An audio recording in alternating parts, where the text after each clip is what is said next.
안녕하세요, 레베카입니다. 이번 영상은 무지개 영웅 스킬 따위는 별로 필요하지 않았다만 일화 리뷰입니다. 바로 시작합니다. ずいぶん落ち着いてるな。アレルがどんな職業を与えられるか、父さん緊張で一睡もできなかったぞ。 처음은 가족과 달리 자신이 어떤 클래스를 받을지 관심 없어하는 주인공의 모습으로 시작되며 주인공의 이름은 아렐. 여기서 클래스란 여신이 내려주는 축복이고 10살이 될 경우 축복의 의식을 통해 여신에게 클래스를 받아 자신의 클래스에 맞는 스킬을 습득이 가능합니다. それではこれより祝福の儀を始めたいと思います。いよいよレオンの息子だ。あの家って確か夫婦ともに上級職、ケンキファラと魔導王レオン。その息子だからきっと。さあ目を閉じて、君の職業を女神様が見せてくれるよ。何も見えてこないのだが。反応がない。いや、まさしくこれは。 다음 장면, 아렐은 아무 클래스도 받지 못한 뒤로 위로해주는 가족들을 보자 전혀 낙담하지 않은 것에 대해 언급하고 나서 어릴 당시부터 엄마와 검수를 수련해 온 걸 언급했습니다. 그래서 검사 클래스를 받길 원했으나 클래스를 받지 못해도 지금까지 연습한 덕분에 검 쓰는 법을 대부분 알아 전혀 좌절하지 않았다고 한 뒤로 この子は大成するぞ。やっぱりアレルは最高なのだ。 망상에 빠진 가족들을 보자 연습장에 갔습니다. キルってすげえな。体が自然と動くぜ。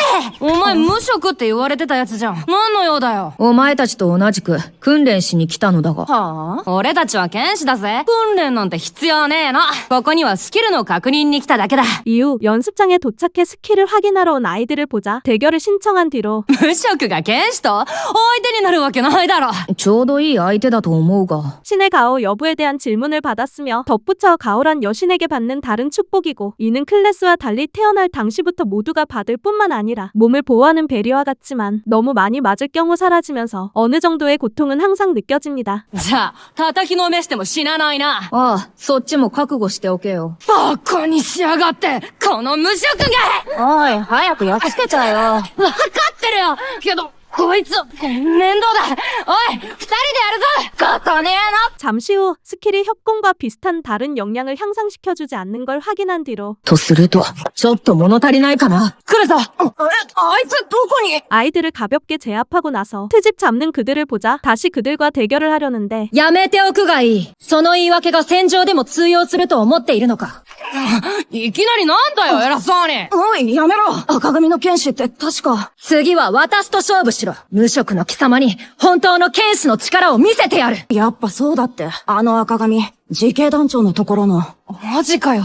察しの通り、自警団長エヴァンスは私の父だ。 경비대장의 아이가 자신에게 대결을 신청했습니다. 이에 과거 경비대장과 만났던 걸 회상하고 나서 父は最高の人物だ。高度な剣技はもちろん、決断力や指導力も高く、人望も厚い。なのに、村一番の剣士は、貴様の母親だと認識されている。私は絶対認めないからな。 엄마에게 화가 나 경비대장의 아이가 자신한테 분풀이를 하러 온 걸 알게 된 뒤로 검사가 된 지 1년이 지났지만 자만심에 빠져 훈련을 게을리한 적은 한 번도 없어 중급 스킬을 익힌 경비대장의 아이와 붙었습니다. 이때 흥분의 움직임이 거친 경비대장 아들의 틈을 노렸으나 한 번 휘둘러 2개의 참격을 발산하는 검수를 전부 받아내지 못해 날아갔으며 얼마 후 아렐은 특별 연습장에 들어가 자신에게 덤벼오는 고블린한테 경비대장의 아이가 쓴 스킬을 시전에 쓰러뜨린 뒤로 마을 가까이에 거대한 몬스터의 포효가 들려 빨리 경비대에 알리려 했습니다. 하지만 어린아이의 비명이 들리자 도움 구하러 갈 시간이 없을 거라 여기고 나서 충분히 자신이 강해졌다 생각한 뒤로 과거 연습장에 만난 경비대장의 아들뿐만 아니라 거대한 고블린을 봤습니다. 이후 검 연습용 판자를 보자 지금까지 경비대장의 아들이 자신과 같은 짓을 했던 걸 알게 된 뒤로 어떻게 거대한 고블린을 공략할지 생각하고 나서 あの大きさだ。手首の開始よりも、踏み込みに集中。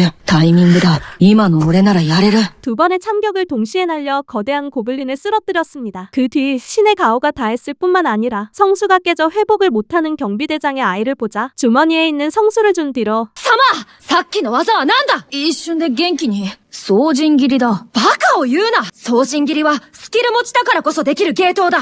確かに普通は難しいのだろう。だから普通以上に練習した。意味がわからない。要は、技を可能にするだけのタイミング、踏み込みの強さだ。それに一番大きかったのは、お前の存在だ。あの時、何度も俺に総陣切りを放ってくれただろ。近くで見て、体験できたからこそだ。あれから毎日、俺はお前のことを考えていた。 방금 자신이 어떻게 2번의 참격을 날릴 수 있었는지에 대해 설명하고 나서 패배를 싫어하는 성격에 대해 말했습니다. 추후 재대결을 할 경우 승리하기 위해 연습했던 걸 말하고 나서 よし、いいだろう。そんな思いでやってきたなら、今から再戦しようじゃないか。いいのか？命を救われ、聖水も分けてもらった。この借りを返させてくれ。なかなか義理がたいな。意外といいやつなのか。意外とはなんだ。失礼な。 마침내 경비대장의 아들과 재대결을 하게 되자 세 번째 참격을 날려 그를 이겼습니다. はぁ？この技は双刃だぞ。俺の双刃切りはスキルによるものじゃない。つまり、双刃である必要もない。俺の技術次第で、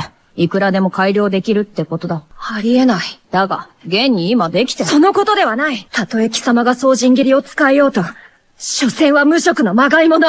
剣士が放つ双刃切りが負けるなんて、ありえないと言っているのだ。 이 시점 패배를 인정 못하는 경비대장의 아이와 한 번 더 대결을 했으나 결과는 마찬가지였고 前と同じ展開だな。立場は変わったが。一つ聞かせろ。さっきよりも剣が早かったのはなぜだ？最初は手を抜いていたのか？お前が特訓した双刃切りを改めて見て、力の流れを調整した結果だ。 마지막에 왜 자신의 참격이 더 빨랐는지 대해 말한 뒤로 집에 돌아갔으며 며칠 후 경비대장의 아이가 간프레스기아에 대해 가족들한테 듣자 剣の都市と言われているところですよ。お母さんが昔働いていたとこなのだ。結婚前はギルドに入って毎日のように剣を振っていましたからね。